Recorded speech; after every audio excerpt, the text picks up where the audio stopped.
Good morning साथियों, मैं चंद्रशेखर एग्जामपुर के ऑनलाइन प्लेटफॉर्म में आपका स्वागत करता हूं। तो चलिए क्लास की शुरुआत करते हैं। और आज के सेशन में हम लोग गरीबी, ठीक है, इकोनॉमी का एक महत्वपूर्ण टॉपिक है गरीबी यानी कि पावर्टी।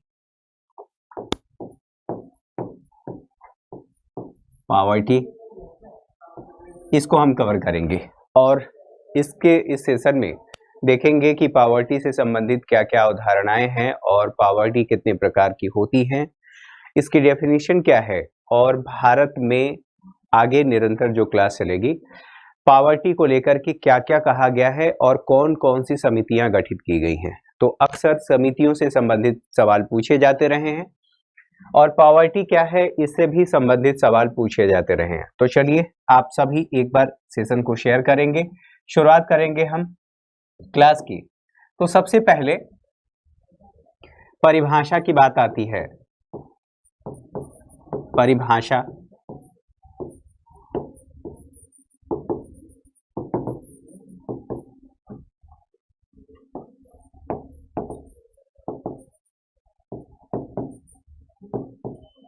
डेफिनेशन, ठीक है।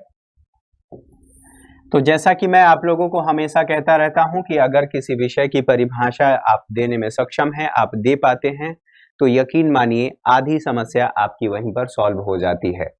डेफिनेशन बहुत बड़ी चीज है। बहुत बड़ी चीज होने का मतलब ये है कि डेफिनेशन से ही आप आधी अवधारणा को समझ जाते हैं। तो यहां पर हम डेफिनेशन की बात कर रहे हैं, अवधारणा की बात कर रहे हैं। तो सबसे पहले अगर ये पूछा जाए कि गरीबी किससे संबंधित है, तो गरीबी दरअसल वंचना से संबंधित है। वंचना का मतलब क्या है या वंचित से क्या मतलब है, तो आप वंचित शब्द को ही आप थोड़ा अलग तरीके से वंचना से जोड़ करके देखिए या वंचना आप उसे कहिए तो आपको चीजें समझ में आ जाएंगी। तो वंचना, वंचना मतलब किसका, तो संसाधनों की वंचना की बात की जा रही है। और वंचित जब किसी भी विषय या किसी शब्द में किसी स्टेटमेंट में या वाक्य में आप वंचना की बात करते हैं तो वहां पर भी लगभग अगर किसी अलग संदर्भ में प्रयोग न किया गया है तो आप इसका मतलब वही निकालेंगे। तो यहां पर बात की जा रही है कि ये किससे संबंधित है, तो वंचन से संबंधित है। कैसे वंचन से संबंधित है, तो वंचन जो जीवन की मूलभूत आवश्यकताएं हैं उन आवश्यकताओं के वंचन से संबंधित है। जीवन की मूलभूत आवश्यकताओं की पूर्ति के वंचन से संबंधित है। अब जीवन की मूलभूत आवश्यकताएं क्या क्या होती हैं आगे हम देखेंगे। तो यहां पर बात की जा रही है डेफिनेशन की, यानी कि इसकी परिभाषा क्या है। तो परिभाषा के हिसाब से चलते हैं तो जीवन की न्यूनतम उपभोग आवश्यकताओं की पूर्ति का अभाव,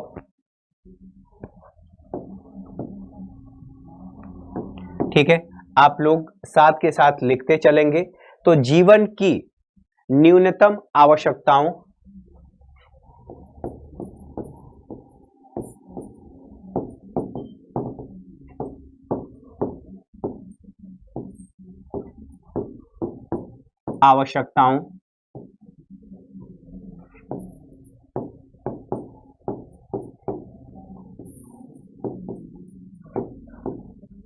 उपभोग का अभाव। अब यहां पर एक बात की जा रही है, जीवन की न्यूनतम आवश्यकताओं के उपभोग का अभाव या प्राप्त करने की अयोग्यता। आप यहां पर ऑब्लिक कर लेंगे या प्राप्त करने की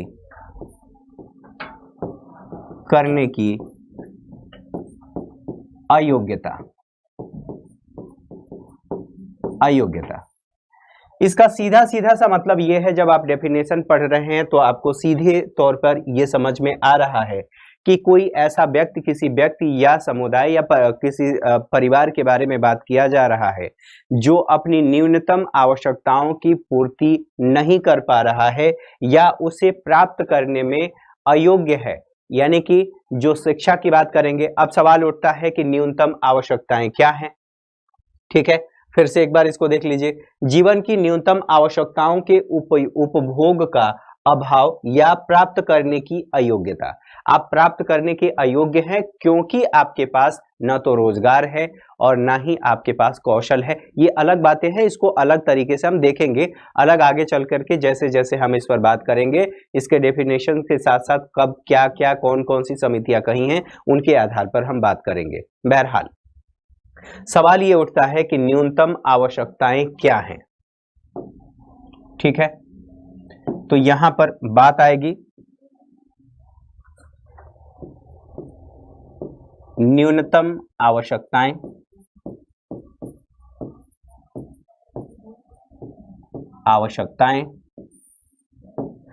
तो न्यूनतम आवश्यकताओं में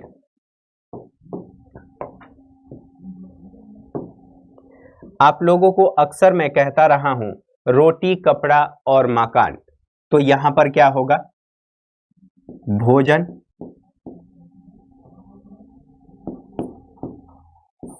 मकान, ठीक है, वस्त्र और शिक्षा स्वास्थ्य की भी बात करेंगे। ठीक है, भोजन, मकान, वस्त्र, शिक्षा,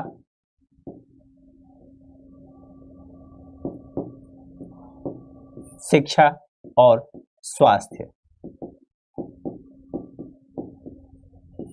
और अब आज के संदर्भ में देखा जाए तो इसमें इंटरनेट को भी लगभग न्यूनतम आवश्यकताओं में शामिल कर लिया जा रहा है, लेकिन आधिकारिक तौर पर अभी आप उसे नहीं देखेंगे।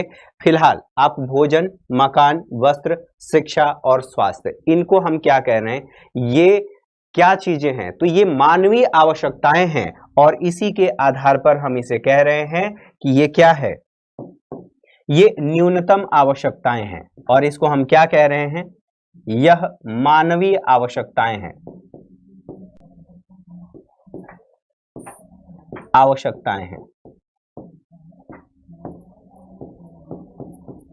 ठीक है, आवश्यकताएं हैं। तो मानवीय आवश्यकताओं के बारे में जब हम बात कर रहे हैं तो यहां पर ध्यान रखना होगा, यदि आप सभ्य समाज का हिस्सा बनना चाहते हैं या फिर आप सभ्य समाज में हैं या आप सभ्य समाज अपने आप को कह रहे हैं कि हम सभ्य समाज का हिस्सा हैं, हम सभ्य नागरिक हैं, तो ये सारी चीजें आपके पास होनी आवश्यक है। भोजन की बात करिए, पर्याप्त पोषण युक्त भोजन, आपको सर छुपाने के लिए मकान चाहिए, घर चाहिए, वस्त्र चाहिए शरीर ढकने के लिए, क्योंकि यदि आप शरीर नहीं ढकते हैं, आज के हिसाब से जो एक सभ्य मानव की निशानी है, जो सभ्य मानव के मानदंड जो हमने निर्धारित किए हैं, उसके आधार पर यदि आपके पास वस्त्र नहीं है तो आप मानवीय आवश्यकताओं, जो आवश्यकताएं कही जाती हैं, आप उन सभी आवश्यकताओं की पूर्ति करने में अक्षम हैं, सक्षम नहीं, अक्षम है। ठीक है, शिक्षा की बात कर लीजिए और स्वास्थ्य की बात कर लीजिए, यहां तक बातें क्लियर होंगी। अब इसके बाद बात ये आती है कि चलिए ये तो बात ठीक हो गई कि हमने बात कर ली कि जीवन की न्यूनतम आवश्यकताओं के उपभोग का अभाव या प्राप्त करने की अक्षमता, अयोग्यता। अब न्यूनतम आवश्यकताओं की बात हमने कर ली कि क्या क्या आवश्यकताएं हैं और ये भी हमने समझ लिया कि यह मानवीय आवश्यकताएं हैं। ठीक है, मानवीय आवश्यकताएं होने के साथ साथ अब सवाल ये उठता है कि गरीबी के प्रकार कितने होते हैं और प्रकारों में भी उसके सब डिवीजन करके हम कैसे उसको समझ सकते हैं, तो यहां तक क्लियर होगी। तो अब बात कर लेते हैं गरीबी के प्रकार, टाइप ऑफ पॉवर्टी।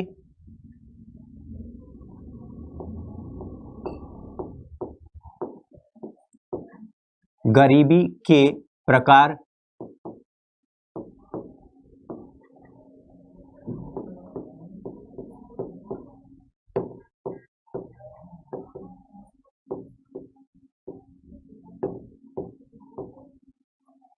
पॉवर्टी। ठीक है, टाइप ऑफ पॉवर्टी।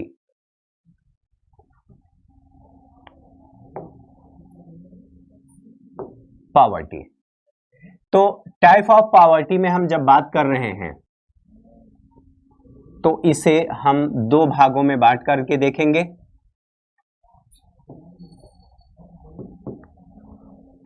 ठीक है, इसे दो भागों में बांट करके देखेंगे। सबसे पहली बात क्या होगी, आप लोगों को पहले भी इसके बारे में मैं बता चुका हूं, फिर से एक बार जब हम लोग ये पढ़ रहे थे कि स्वतंत्रता से पहले भारत की अर्थव्यवस्था कैसी थी, उसके बारे में हम लोगों ने बात किया था। तभी मैंने आप लोगों को बताया था कि जो पॉवर्टी है वो दो प्रकार की होती है, एक सापेक्ष और निरपेक्ष। ठीक है, तो एक रिलेटिव पॉवर्टी होती है, सापेक्ष गरीबी, जिसको हम कहते हैं रिलेटिव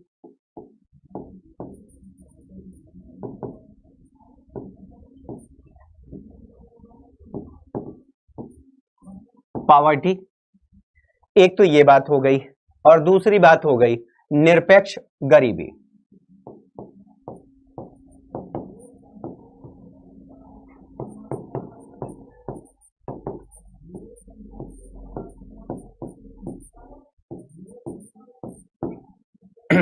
ठीक है, निरपेक्ष गरीबी, एब्सोल्यूट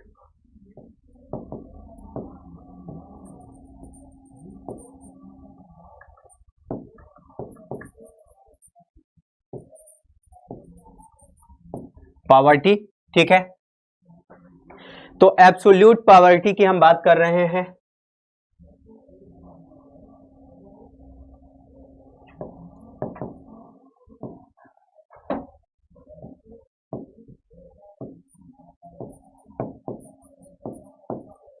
यहां पर ऐसे लिख लीजिए, क्योंकि हम मुझे लिखना है तो इसलिए वहां पर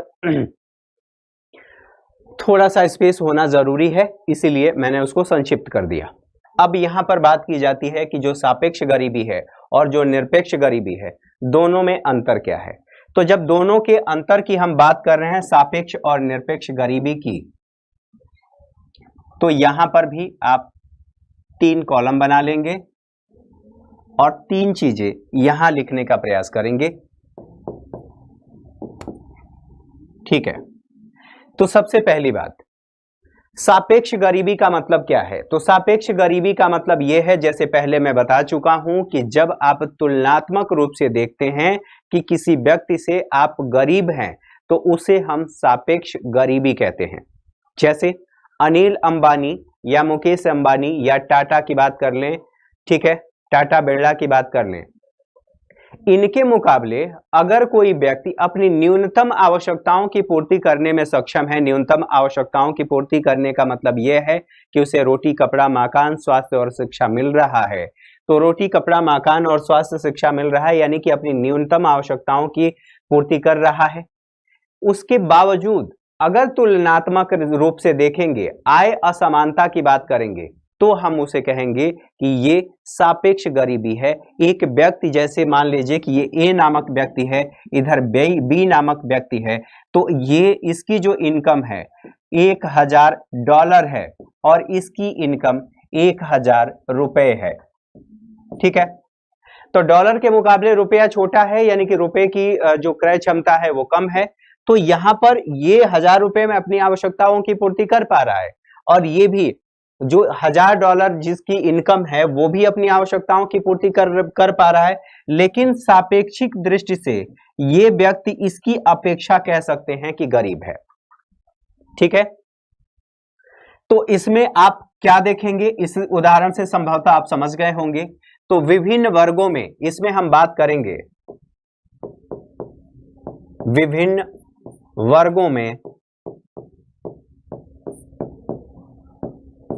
में आय असमानता क्या देखने को मिल रहा है। विभिन्न वर्गों में आय असमानता, या फिर ऑब्लिक करके आप विषमता कह सकते हैं। विषमता भी आप कह सकते हैं, यहां गलत नहीं होगा। चलिए, अब एक और बात होती है कि ये तो बात हो गई, इसे और किस तरीके से हम समझ सकते हैं। तो इसके लिए सामान्य लोगों से आय या जीवन स्तर का निम्न होना, सामान्य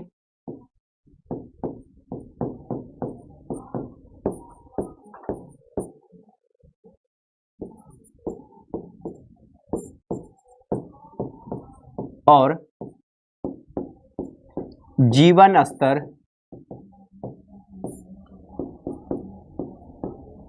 निम्न होना, इसे हम क्या कह रहे हैं? ये सापेक्षिक गरीबी है और इन्हीं आधारों पर हम सापेक्षिक गरीबी की बात करते हैं। ठीक है, अब एक और बात होती है कि यहां पर सामान्य व्यक्ति की बात कर रहे हैं तो सामान्य लोगों की अपेक्षा बात की जा रही है। तो सामान्य लोगों का मतलब क्या है? सामान्य लोग, हम उनके बारे में बात कर रहे हैं जो अपनी आवश्यकताओं की पूर्ति अच्छे ढंग से कर पा रहे हैं और भोग विलास से संबंधित वस्तुएं भी उनके पास देखने को मिलती हैं। तो औसत व्यक्ति की तुलना में आय, संपत्ति, यहां पर लिख लेंगे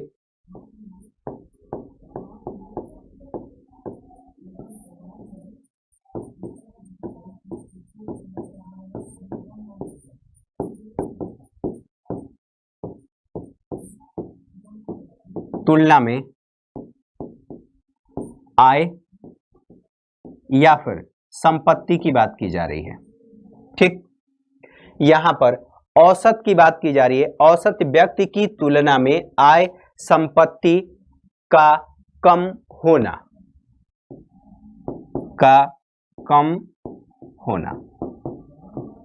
अब इन तीनों आधारों पर हम कह रहे हैं कि ये सापेक्ष गरीबी में कोई व्यक्ति अगर इन आधारों पर देखा जाए तो वो सापेक्ष गरीबी का शिकार है। अब आ जाइए इधर, हम बात कर रहे हैं निरपेक्ष गरीबी की। ठीक है, निरपेक्ष गरीबी की। तो निरपेक्ष गरीबी में जैसा कि मैंने आप लोगों को पहले ही बताया कि एक व्यक्ति अपने जीवन की न्यूनतम आवश्यकताओं की पूर्ति नहीं कर पा रहा है, यानी कि बुनियादी आवश्यकताओं की पूर्ति का अभाव यहां पर क्या देखने को मिलेगा? बुनियादी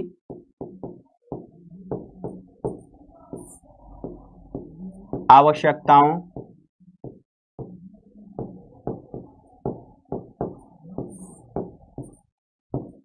की पूर्ति का अभाव, हम उसे क्या कह रहे हैं? ये व्यक्ति निरपेक्ष गरीबी का शिकार है। ठीक है, एक तो बात ये हो गई कि हम इसे कह रहे हैं निरपेक्ष गरीबी का शिकार है। और निरपेक्ष गरीबी की जब हम बात कर रहे हैं तो यहीं पर याद रखना होगा कि कौन कौन सी चीजें इसमें निरपेक्ष गरीबी में शामिल थी।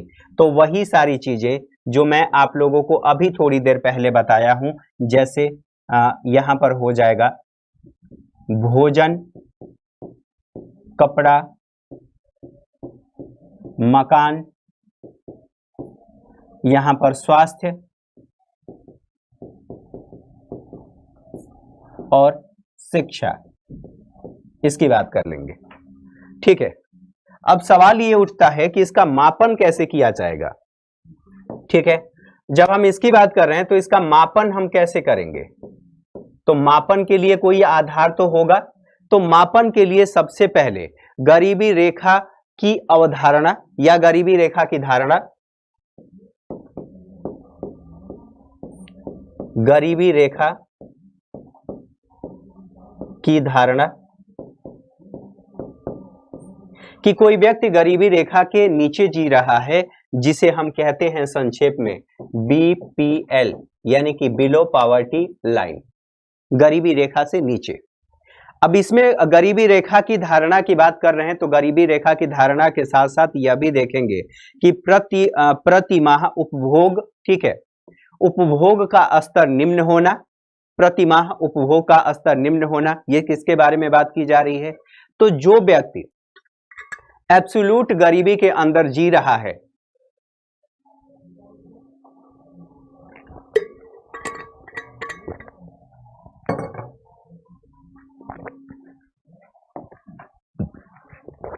ठीक है, उसकी बात की जा रही है। और ये कहा जा रहा है प्रति व्यक्ति या परिवार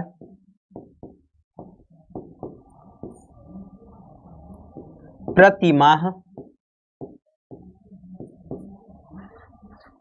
उपभोग का स्तर निम्न होना, ठीक है, निम्न होना। प्रति व्यक्ति या प्रति परिवार प्रतिमाह उपभोग का स्तर, ठीक है, निम्न होना, या फिर आप कह सकते हैं गरीबी रेखा से कम होना, गरीबी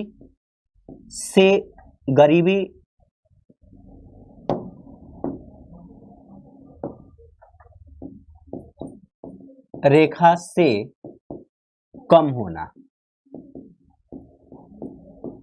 एक तो ये बात हो गई, ठीक है। अब बुनियादी आवश्यकताओं की पूर्ति का अभाव हमने बात कर लिया। अब ये भी बात कर लिया कि मापन हम कैसे कह रहे हैं, मापन इस आधार पर कह रहे हैं क्योंकि गरीबी रेखा की धारणा की हम बात कर रहे हैं, और गरीबी रेखा की धारणा के साथ साथ अब ये भी देखेंगे कि किस विधि से इसका मापन किया जाता है। यहां तक तो बात हो गई। तो अब यहां पर आपके सामने एक और प्रश्न आएगा, और वो प्रश्न यह होगा कि मापन की विधि क्या होगी। विधि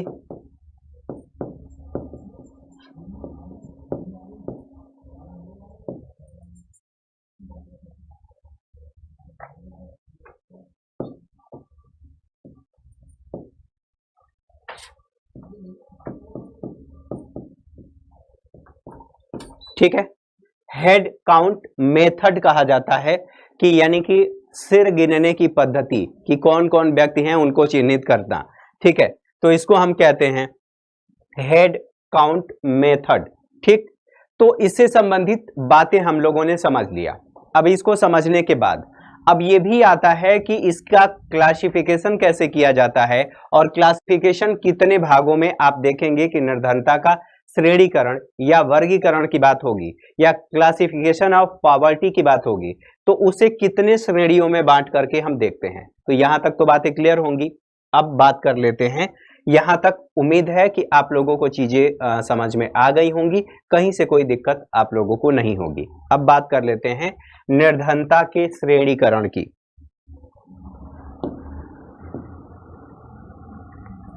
ठीक है।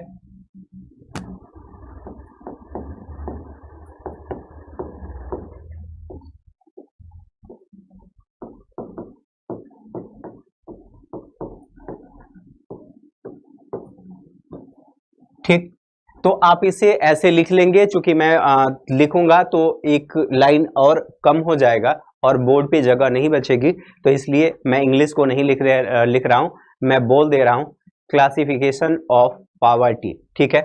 तो क्लासिफिकेशन ऑफ पॉवर्टी की जब हम बात कर रहे हैं तो इसे 3 श्रेणियों में बांट करके आप देखेंगे। कितनी श्रेणियों में?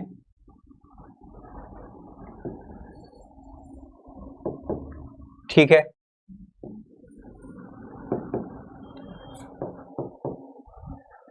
चलिए तो इसे 3 श्रेणियों में बांट करके देख लीजिए।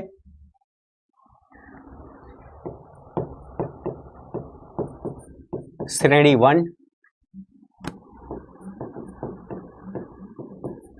श्रेणी 2 और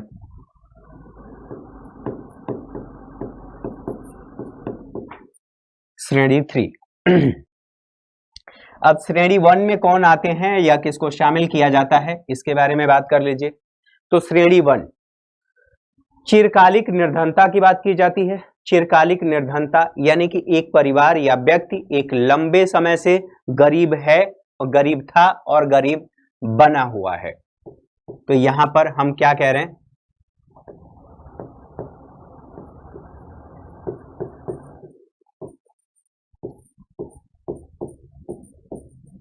चिरकालिक गरीबी। जब हम चिरकालिक गरीबी की बात कर रहे हैं तो लंबे समय से गरीबी में रहने वाले व्यक्ति या परिवार, किसकी बात कर रहे हैं? लंबे समय तक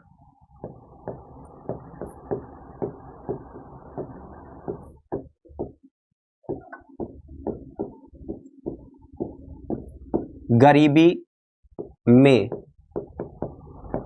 रहने वाला व्यक्ति या परिवार। ठीक है, इसकी बात की जा रही है। चिरकालिक गरीबी,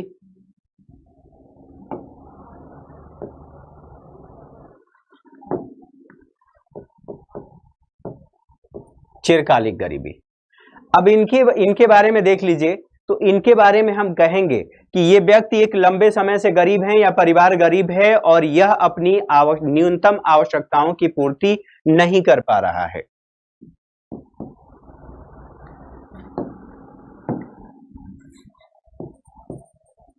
न्यूनतम आवश्यकताओं की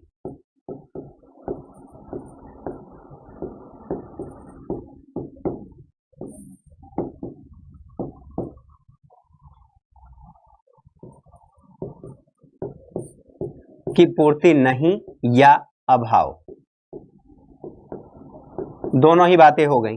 अब न्यूनतम आवश्यकताओं की पूर्ति की बात की जा रही है, तो इसमें किसको हम देखेंगे, कौन व्यक्ति इसमें शामिल हो सकते हैं, किनको देखा जा सकता है, ऐसे भी कर सकते हैं। तो जैसे आप बात कर लीजिए श्रमिक, श्रमिक के साथ और कौन होगा, जो दैनिक मजदूरी, मजदूरी या दैनिक मजदूर, यहां पर दैनिक मजदूर हो जाएगा, और भूमिहीन कृषक, भूमिहीन कृषक, ये कृषक ये इसमें शामिल हो जाएंगे, इनको इसमें शामिल कर लिया जाएगा।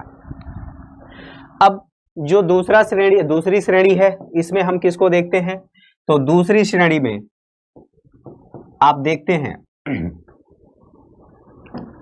कि यहां तो चिरकालिक गरीबी हो गई, यहां पर अल्पकालिक गरीबी हो जाएगी।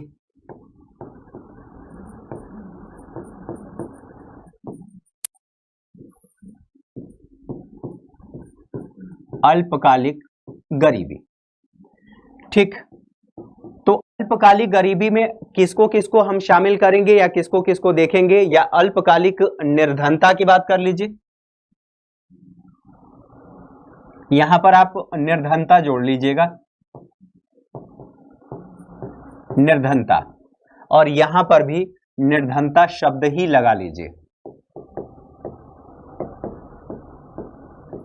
अल्पकालिक निर्धनता, तो अल्पकालिक निर्धनता यानी कि वो व्यक्ति जो गरीबी रेखा से ऊपर और गरीबी रेखा के बीच में, या हो सकता है कि जब जैसे होता क्या है, आय बढ़ी या रोजगार मिला तो ये गरीबी रेखा से ऊपर चले गए, जैसे ही रोजगार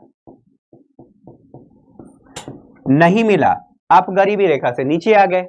तो ये फ्लैक्चुएट करते रहते हैं, दोनों में ये घूमते रहते हैं, जाते आते रहते हैं गरीबी रेखा के नीचे, यानी कि गरीबी रेखा के नीचे आते हैं और उससे जब इनकी इनकम बढ़ती है तो गरीबी रेखा के बाहर चले जाते हैं। तो इनको हम क्या कह रहे हैं, ऐसे व्यक्ति यानी कि निर्धन और गैर निर्धनों के मध्य की स्थिति,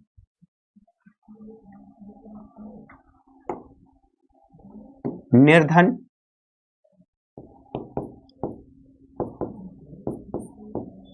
और गैर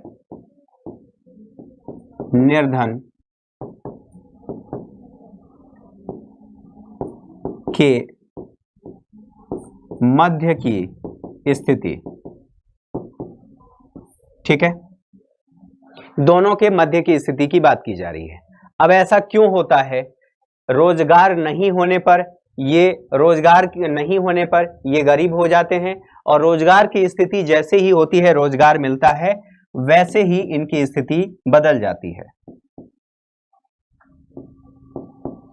रोजगार मिलने के साथ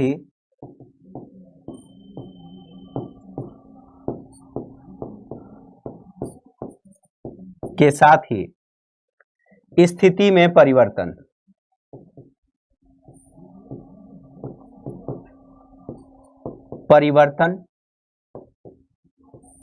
या बदलाव, ठीक है। ये स्थिति देखने को मिलती है। चलिए यहां तक तो बात हो गई। अब एक व्यक्ति है जिसे हम कह रहे हैं कि गैर निर्धन व्यक्ति, यहां पर कह रहे हैं गैर निर्धन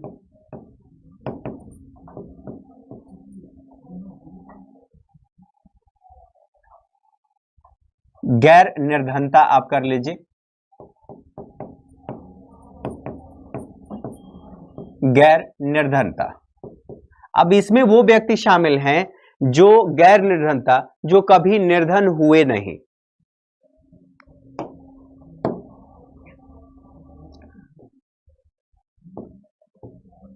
वह व्यक्ति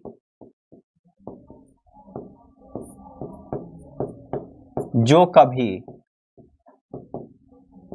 निर्धन नहीं हुआ। ठीक है, यहां पर स्थिति देखने को मिलेगी कि वह कभी निर्धन नहीं हुआ और यहां इसके पास आय के साथ साथ पर्याप्त अपनी आवश्यकताओं की पूर्ति करने में सक्षम है। आय के साथ, ठीक है, आय के पर्याप्त स्रोत और संसाधन इसके पास उपलब्ध हैं। आप ऐसे भी कह सकते हैं आय के पर्याप्त स्रोत और संसाधन उपलब्ध हैं, उपलब्ध है। ठीक है, इसे हम क्या कह रहे हैं कि वह व्यक्ति गैर निर्धनता वाला व्यक्ति है या गैर निर्धनता यहां पर कहा जाएगा। ठीक है, यहां तक बातें आप लोगों को समझ में आ गई होंगी और संभवतः आप इसे कंठस्थ भी कर लिए होंगे, क्योंकि जो श्रेणी हमने डिवाइड की है, जो श्रेणी हमने बताई है, उसमें से अधिकांश बातें पहले भी बताई जा चुकी हैं, तो इसलिए चीजें रिपीट हो रही हैं। तो पहले मतलब पहले की क्लास में, इस क्लास में नहीं, पहले की क्लास में कई बार इस पर चर्चा की जा चुकी है, तो आप यहाँ पर उसके हिसाब से इसे याद रख पाएंगे और आप लंबे समय तक याद रख पाएंगे। इस डायग्राम को देख लीजिएगा अगर कभी याद न आए तो। चलिए, अब बात आती है ग्रामीण निर्धनता और शहरी निर्धनता की। तो ग्रामीण निर्धनता और शहरी निर्धनता दोनों में क्या अंतर है और दोनों की क्या स्थिति देखने को मिलती है, तो यहां पर भी बात कर लेते हैं। तो आप दो श्रेणी बना लेंगे, इसे दो भागों में बांट करके देख लेंगे। ठीक है, और आप कैसे करेंगे इसको,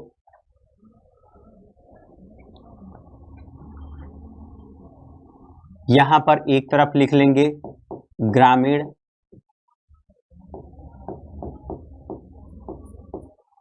निर्धनता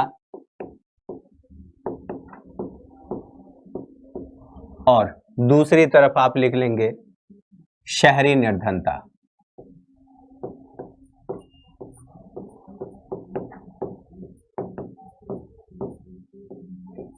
ठीक है, अब यहां रूरल की बात होगी, वहां पर अर्बन की बात होगी। रूरल यानी कि ग्रामीण, ठीक है, अर्बन यानी कि शहरी निर्धनता।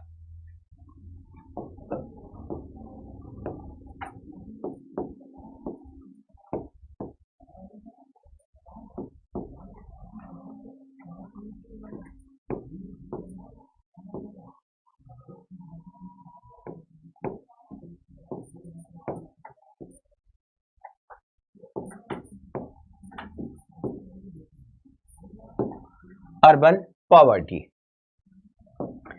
चलिए, यहां तो हम लोगों ने इसे दो भागों में बांट लिया। अब इसका कारक क्या है, अब उसके बारे में बात कर लेते हैं। तो सबसे पहले यहां पर बात हो जाएगी कारक की, कि इसका कारक क्या है।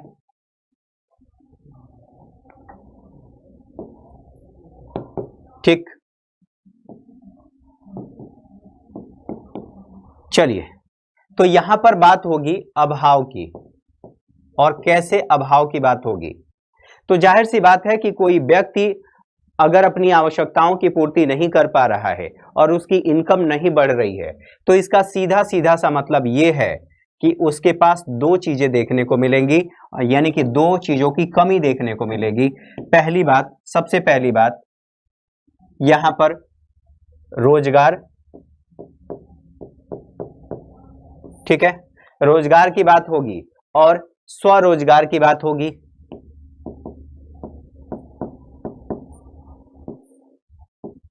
स्वरोजगार, दोनों का अभाव यहां पर देखने को मिलेगा, तभी तो व्यक्ति कोई गरीब है। और ग्रामीण क्षेत्रों में यह समस्या देखने को मिलती है कि व्यक्ति के पास न तो रोजगार है और न ही अपना स्वरोजगार है। रोजगार का मतलब यह है कि आप किसी की नौकरी कर रहे हैं, स्वरोजगार का मतलब यह है कि आप खुद की नौकरी कर रहे हैं। जैसे आपने कोई बिजनेस किया है और उस बिजनेस पे आप काम कर रहे हैं, अपने बिजनेस को बढ़ाने में काम कर रहे हैं, तो यानी कि आप स्वरोजगार कर रहे हैं।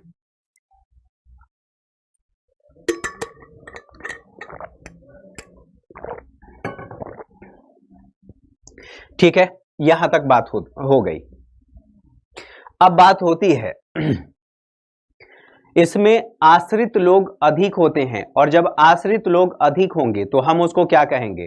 प्रच्छंद बेरोजगारी की स्थिति ग्रामीण क्षेत्रों में देखने को मिलती है। तो यहां पर बात क्या हो रही है? प्रच्छंद बेरोजगारी की।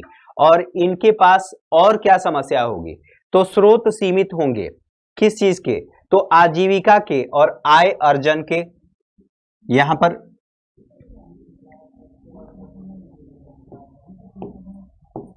स्रोत सीमित,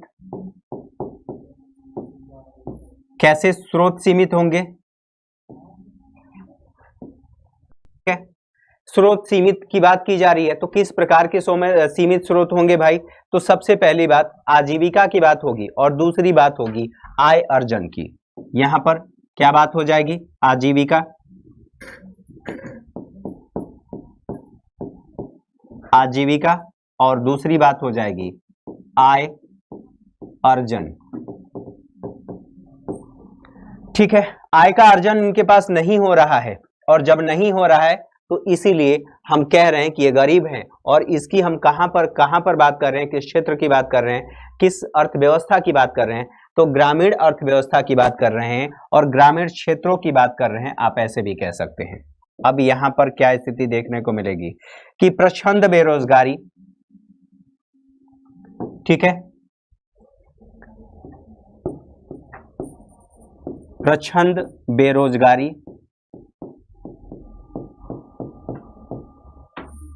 क्या होगी? अधिक होगी। प्रच्छंद बेरोजगारी अधिक क्यों होगी? यहां पर आप ऐसे भी कह सकते हैं आश्रित आबादी अधिक होना। आप ऐसे लिख लीजिए, सबसे पहले लिख लीजिए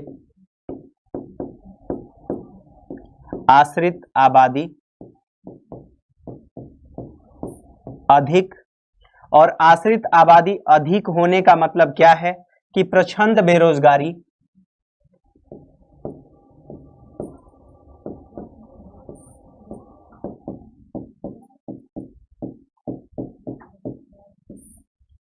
की समस्या,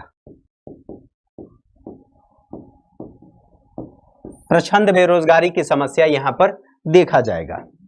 ठीक है, ये बात हो गई। अब इधर तो हमने समझ लिया, अब इधर की बात कर लेते हैं कि भैया ठीक है, यहां तक तो ठीक है। अब शहरी बेरोजगारी की बात कर लेते हैं।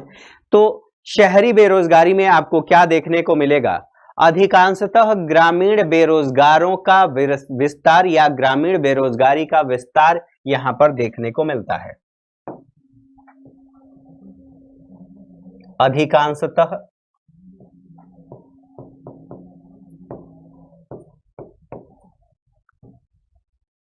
अधिकांशतः ग्रामीण बेरोजगारी का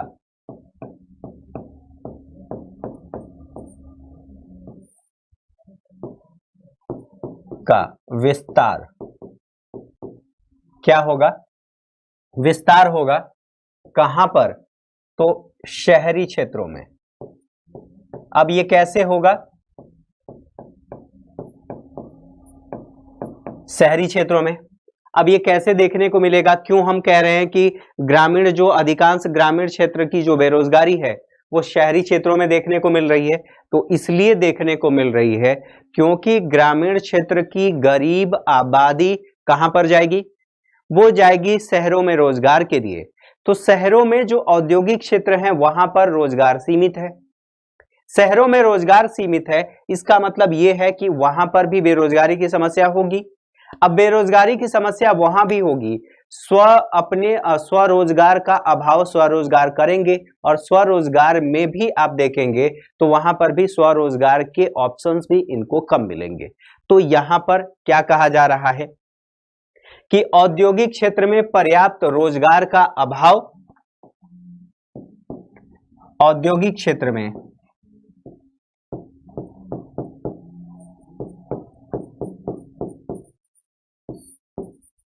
औद्योगिक क्षेत्र में पर्याप्त रोजगार का अभाव। और जब औद्योगिक क्षेत्र में पर्याप्त रोजगार का अभाव देखने को मिलेगा तो इसका परिणाम क्या होगा? अनियमित रोजगार होगा और अनियमित रोजगार के साथ साथ स्वरोजगार की कमी भी देखने को मिलेगी। क्या देखा जाएगा? मतलब यहां पर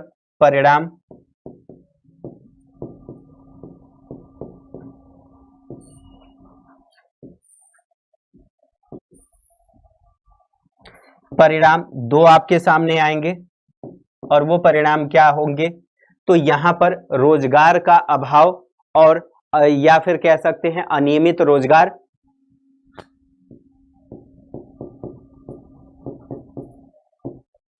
अनियमित रोजगार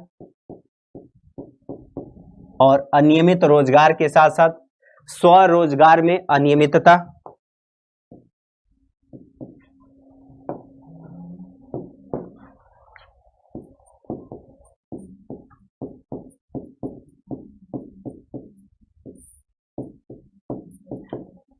अनियमितता,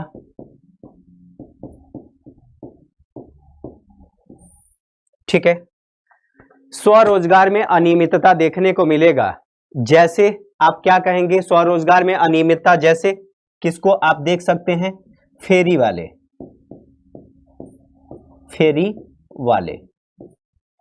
तो यहां पर दो भागों में बांट करके हम लोगों ने देख लिया कि शहरी निर्धनता और ग्रामीण निर्धनता। हालांकि और स्पेसिफिक करके इसे मैं बताऊंगा और डिटेल में अगली क्लास में बताऊंगा। ऐसा नहीं है कि यही अंतिम है, अभी इसमें बहुत सारी चीजें बाकी हैं।